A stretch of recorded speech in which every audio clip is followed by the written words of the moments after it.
Hello everyone, welcome back to my channel. My name is Chawanne Burns. Please click that subscribe button. Today we're going to discuss the PPP recipients. Who received the loans, for what amount? We really don't know the amount, they just gave us a range. And can it be a conflict of interest? If you've been following my channel, on a weekly basis, I do give a PPP report and IDO report of what has been issued out and the remainder amount of this fund. It's never been in this report of who received the funding. The Secretary of Treasury was forced to release the data. During a Senate hearing, Steve Mnuchin and Secretary Jovita Carranza both agreed that this information was proprietary information, that we will not see who the recipients were and what the loan amounts. This is not settled with the Oversight Committee and the Senate and the Congress. They all agreed that this information should be disclosed.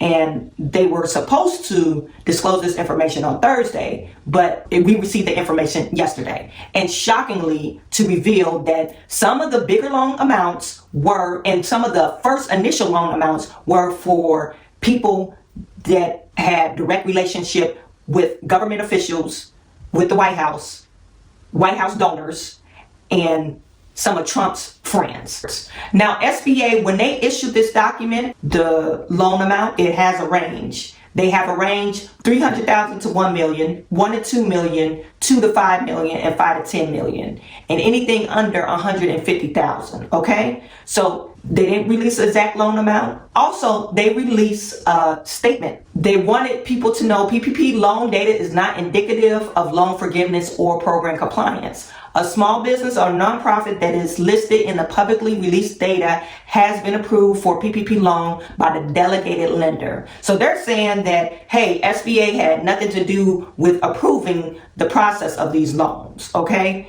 They were distributed from the lender, because I think they're trying to wipe their hands clean of showing favoritism in the borrowing process.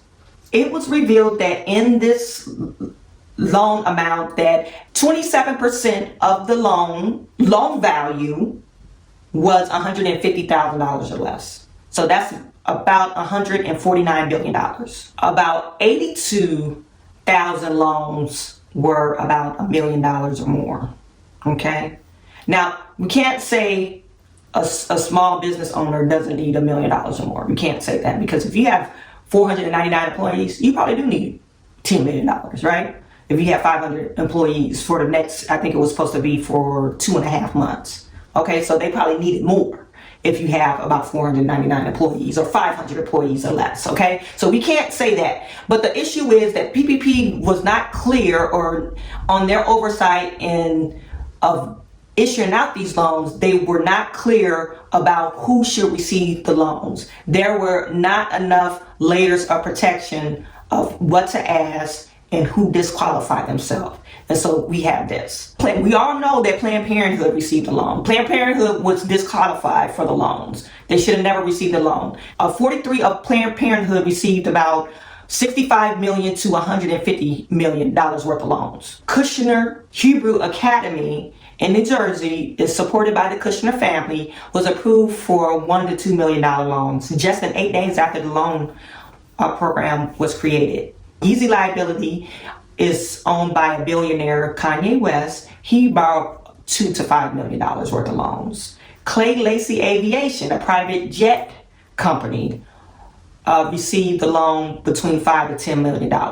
Wiley Reed and APC Worldwide each took loans to $5 to $10 million, while Miller and Chevalier, which lobbies for McDonald's, Bechtel, and CVS Health, among the clients, borrowed in $2 million to $5 million range. So did the National Trust of Historic Preservation, former Secretary Magdalene Albright, the company DCI Group. Recipients including dozens of lobbying shops, association, government affair consultants, and think tanks. Okay, so this is NBC report. New York Times reports slightly different. Now, there's about 5,000 loans that was $5 million or more. So between $5 million to $10 million more, those were issued out in loans. Do you think that the PPP was basically a slush fund or a piggy bank for these bigger companies? You know, do you think that these bigger companies should be ordered to pay these funds back. They have a column saying jobs retained. The jobs retained, they had between 0 and 10 jobs retained for the $5 to $10 million loans. There were about 250 that was for 0 to 10 jobs retained. And then it increased. Nothing was over 500. They say PF China Bistro and Chopped received aid between $5 million to $10 million. TGA Fridays, which is backed by a private equity fund, received $5 million.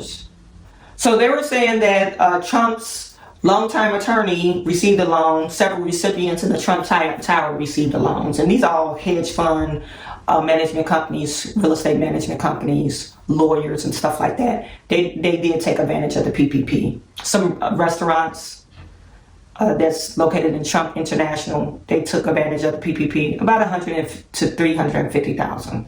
You know, what restaurant doesn't need the PPP? Now, Representative Mike Kelly, he's a Republican. He received 3 loans.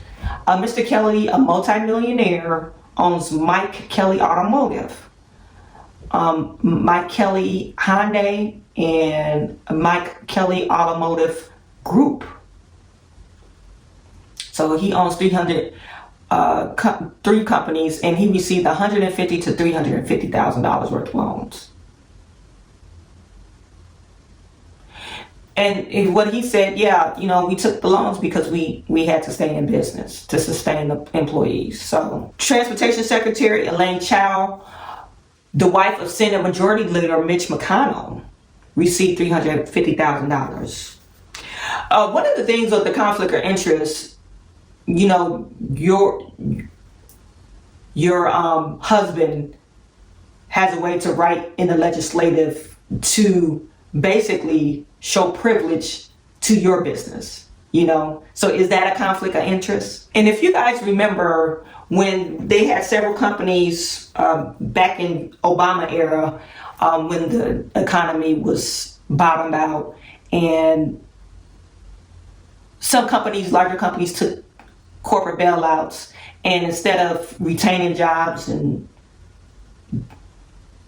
doing what they were supposed to do, they paid off bonuses to some of their VPs. The VPs and the presidents, they end up getting, or the CEOs, they end up getting these bonuses, and still a lot of people lost their jobs.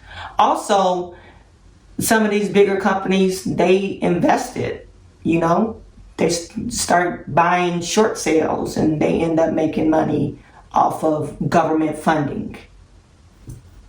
So there's a problem, and this is why the Oversight Committee existed, because they didn't want history to repeat itself. However, we see history is repeating itself.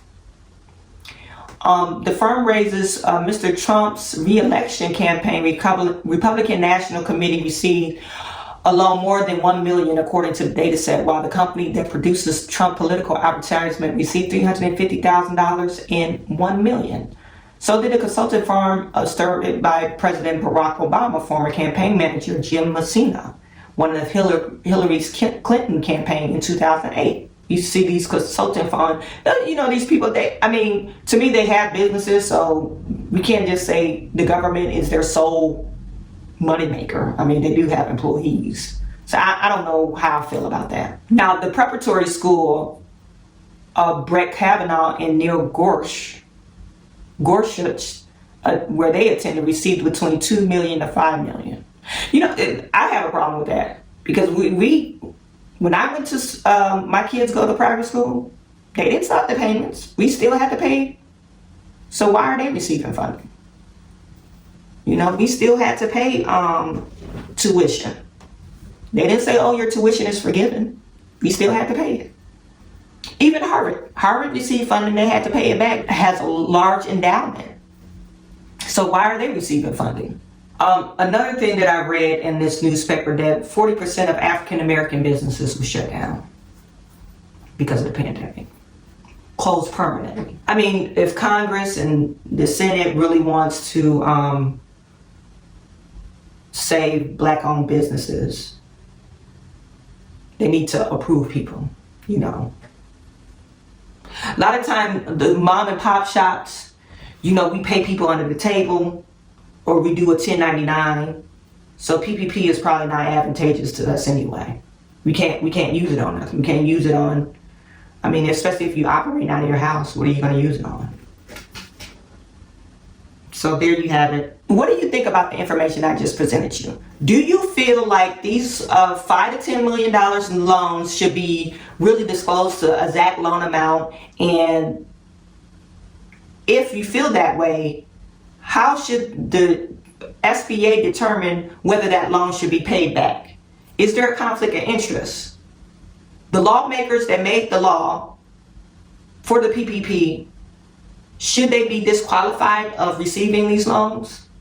I mean, I would really like to get a public opinion, because myself, if I was a lawmaker and I had a business and my business was suffering like Mike Kelly, you know, automotive business, I mean, I would like to receive funding. But that's my own personal opinion. But do you feel like some of the bigger companies, like Trump's donors, because there were a lot of Trump donors in here that received the PPP. Okay, you donated $500,000 to Trump campaign. Why do you need to take the PPP? You know, you have money. So it's things like that. So where do we draw the line in loan recipients? Should these companies be ordered to pay these monies back, or should it be like, oh, since the SBA didn't write the law, they shouldn't have to pay any money back? So I am sending all my good to you, and I will talk to you soon.